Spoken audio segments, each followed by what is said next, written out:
नमस्कार। आज बात करते हैं जन्म कुंडली के पंचम भाव।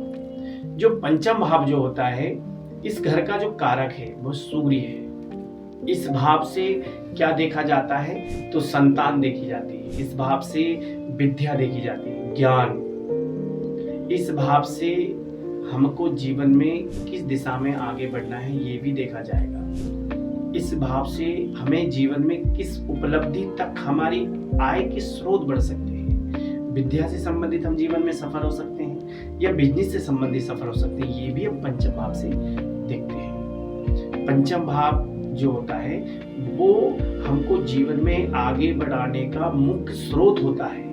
हर व्यक्ति जीवन में आगे बढ़ना चाहता है, पढ़ाई करके आगे बढ़ना चाहता है, व्यापार बिजनेस करके आगे बढ़ना चाहता है। पर आप देखिए आपकी एजुकेशन किस लेवल की है। आप एजुकेशन से आप लाभ ले पाएंगे या नहीं ले पाएंगे, ये पंचम भाव बताता है। जब भी इस घर के ऊपर यदि गुरु की दृष्टि हो जाए, सूर्य की दृष्टि हो जाए, सूर्य बैठ जाए, सूर्य की राशि बैठ जाए तो जीवन में बहुत आगे चलता है। पर यहीं पे यदि कोई ग्रहण योग बन जाए, यहीं पे कोई पापी युक्त हो जाए, ग्रह बैठ जाए, यहीं पे राहु बैठ जाए तो वह 2 नंबर के कार्य भी करा देते हैं। पढ़े लिख कर भी आप फालतू विवाद में फंसने के योग बना देता है। ऐसे व्यक्ति ना चाहकर भी, उनकी नॉलेज उनकी बहुत बुद्धिमान व्यक्तियों की जैसी होती है, लेकिन कार्य वो मूर्ख जैसे करने लगते हैं। ये भी हमको पंचम भाव दर्शाता है। तो अपनी कुंडली में देखिए, आपकी यदि मेष राशि की जन्म कुंडली है तो पंचम भाव में पंचमी राशि है। तो इस पंचम भाव की स्थिति क्या है, इस घर में कौन सा ग्रह उच्च राशि का बैठा हुआ है, कौन सा घर, इस घर का मालिक कहाँ है, किस घर पे बैठा हुआ है। और ये पंचम भाव जो है वो हमारे इष्ट को भी दर्शाता है। हमारे इष्ट कौन होंगे, किस इष्ट की पूजन करने से जीवन में सफल हो जाएंगे, कौन सी पूजन करने से, कौन से इष्ट देवता की पूजन करने से हमें एजुकेशन से विघ्न बाधाएं खत्म हो जाएंगी। अगर हम फेल हो जाते हैं पढ़ाई में, 1 नंबर से पीछे हो जाते हैं, इंटरव्यू में पीछे हो जाते हैं, तो ये सारी चीजें हमको पंचम भाव से ही देखने का होता है। तो पंचम भाव को मजबूत करें। पंचम भाव हमारे ज्ञान का होता है, हमारे मस्तिष्क का तेजी को ग्रोथ करता है। सूर्य प्रकाशवान व्यक्ति को बना देता है, सूर्य की भांति व्यक्ति की ख्याति बढ़ने लगती है यदि पंचम भाव ठीक है। तो यदि पंचम भाव ही यदि खराब है तो आप चाहकर भी, आप किसी भी कंट्री में आप पढ़ाई करने चले जाइए, आप किसी भी अच्छे से अच्छे स्कूल कॉलेज में पढ़ने चले जाइए, पर आप पढ़ाई कर नहीं पाएंगे। या तो आपकी आर्थिक स्थिति ठीक नहीं होगी, या आपकी मन स्थिति ठीक नहीं होगी, या आप चाहकर भी कुछ करना चाहते हैं अपने दम पे, नहीं कर पाएंगे।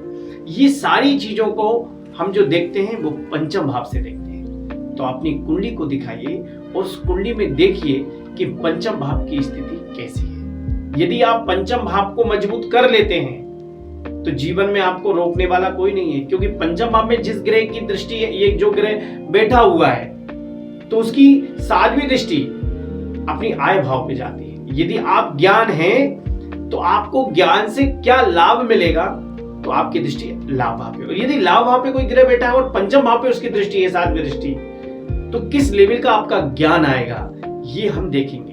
कि एकादश भाव में कोई ग्रह बैठा हुआ है, उसकी 7वीं दृष्टि आपकी पंचम भाव पे है, तो पंचम भाव में किस विषय से आप आगे बढ़ेंगे, किस विषय को, सब्जेक्ट को लेने से आप आगे बढ़ेंगे, किस कार्य को करने से आप आगे बढ़ जाएंगे, ये पंचम भाव दर्शाता है। और पंचम भाव हमारे 5 इंद्रियों पे कंट्रोल करने वाला होता है। पंच भूतों से बना हुआ पंचभाव होता है। इससे हम जीवन में आध्यात्मिक की ओर भी जाते हैं। यदि त्रिकोण में यदि गुरु बैठा है, जैसे कि लग्न में पंचम या भाग्येश, तो बैठा हुआ है सीधे उसकी लग्न में बैठा है तो पंचम दृष्टि उसकी पंचम भाव में हो जाएगी। यदि वो एकादश भाव में बैठा हुआ है तो उसकी 7वीं दृष्टि हो जाएगी। यदि वो गुरु 9वें भाव में बैठा उसकी 9वीं दृष्टि हो जाएगी। तो पंचम भाव को मजबूत करेंगे तो जीवन में बहुत उन्नति करते हैं। अब जैसे कि कहा जाता है बुध हुआ, शुक्र हुआ, है ना, और गुरु हुआ, ये यदि पंचम भाव पे बैठा है तो ऐसे व्यक्ति आध्यात्मिक की बहुत रुचि हो जाती है। ऐसे व्यक्ति कहीं ना कहीं ज्ञान, कहीं ना कहीं सर्च करने लगते हैं। ऐसे व्यक्ति साइंटिस्ट बनते हैं। ऐसे व्यक्ति आध्यात्मिक की ओर लेके जाते हैं, कुछ ना कुछ चीजों पे सर्च करते ही रहते हैं। यहाँ पे यदि शुक्र बैठ जाए चंद्रमा के साथ तो वो पूर्व जन्म का ज्ञान होने लगता है इस व्यक्ति को। उसको ना चाहकर भी कोई भी बात अचानक याद आती है और वो बात सत्य हो जाती है, पूर्व जन्म का आभास हो जाता है। यदि शनि बैठ जाते हैं तो व्यक्ति को, यदि राहु और शनि बैठ जाए तो ऐसे व्यक्ति 2 नंबर वाले कार्य भी करवा देते हैं। ऐसे व्यक्ति शेयर मार्केटिंग की भी रुचि करवा देते हैं। ऐसे व्यक्ति आगे तो बढ़ना चाहते हैं पर अपनी बुद्धि विवेक से वह कार्य में असफल भी होने लगते हैं। अपनी बुद्धि ज्ञान से वह व्यक्ति जीवन में आगे भी बढ़ने लगता है, पर अपने श्रेष्ठ लोगों से सलाह लेकर कोई कार्य करें, अपने गुरुजनों से सलाह लेकर कोई कार्य करें, अपने माँ से या पिता से कोई सलाह लेकर कार्य करें तो वह जीवन में बहुत आगे जाता है। ऐसे व्यक्ति को विदेश यात्रा के भी विशेष योग बन जाते हैं। ऐसे व्यक्ति जीवन में बहुत घूमना फिरना पसंद होता है। ऐसे व्यक्ति जब भी पंचम भाव में यदि हमारे कुछ अच्छे ग्रह बैठे हुए हैं तो हमारे इष्ट देवता का विशेष कृपा होने लगे। यदि हमारा पंचम भाव से कोई भी कार्य हमारा बिगड़ने लगा, जैसे पढ़ाई नहीं हो पा रही, हमारी संतान में प्रॉब्लम हो रही है, संतान भी नहीं हो पा रहा है समय पे, या संतान उच्च लेवल में हमारा नाम रोशन नहीं कर पा रहे हैं, या हमको उसके सुख नहीं मिल पा रहा है, तो पंचम भाव को सुधारें, पंचम भाव को ठीक करें।